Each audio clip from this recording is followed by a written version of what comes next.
Morning నిద్ర లేచిన తర్వాత మీ కాళ్ళు జామ్ అయిపోయినట్టు అనిపిస్తుందా? లేదా కూర్చొని లేచినప్పుడు మీ మోకాళ్ళ మధ్యలో చిన్న చిన్న సౌండ్స్ ఏమైనా వినిపిస్తున్నాయా? హలో అండి, అందరికీ నమస్కారం. నేను మీ డాక్టర్ కార్తిక్ కోట. చాలామంది దీన్ని సింపుల్గా ఏజ్ ఫ్యాక్టర్ అనుకుంటారు, కానీ ఇది ఆస్టియోఆర్థరైటిస్ అయ్యే ఛాన్స్ ఉంది. ఆస్టియోఆర్థరైటిస్ అంటే మనం ఇవాళ సింపుల్గా తెలుసుకుందాం. మన జాయింట్స్ మధ్యలో కార్టిలేజ్ అనే ఒక స్మూత్ కుషన్ ఉంటుంది. ఇది ఒక కార్ యొక్క షాక్ అబ్జార్బర్ లాంటిది. వయసు పెరిగే కొద్ది కానీ లేదా స్థూలకాయం వల్ల కానీ ఆర్ డ్యూ టు ఇంజరీస్ వల్ల కానీ ఈ కార్టిలేజ్ అనే కుషను క్షీణిస్తుంది.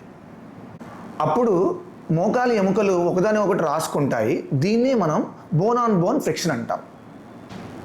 దీనివల్ల పేషెంట్కి నొప్పి, వాపు మరియు మోకాలు బిగుసుకుపోయినట్టు అనిపిస్తుంది. చాలామంది నాకు ఆస్టియోఆర్థరైటిస్ వచ్చింది, నేను ఇంకెప్పుడు యాక్టివ్గా లైఫ్లో నడవలేనేమో అని చాలా బాధపడుతుంటారు. But that is a very big myth. మనం కరెక్ట్ టైంలో డయాగ్నోసిస్ మరియు physiotherapy, weight management and expert doctor treatment కనుక తీసుకుంటే తప్పకుండా మనం యాక్టివ్గా లైఫ్ గడపవచ్చు. So what I want to say is, మీ జాయింట్స్ కనుక రస్టీగా అనిపిస్తుంటే please don't ignore it. Start caring for them today. Kavya hospital గుంటూరులో మేము లేటెస్ట్ టెక్నాలజీస్తో మరియు బెస్ట్ మెడికల్ ప్రాక్టీస్తో మీ జాయింట్ హెల్త్ని ఇంప్రూవ్ చేస్తాం. మోకాలు అరుగుదల గురించి మీకు ఇంకా తెలుసుకోవాలనుందా?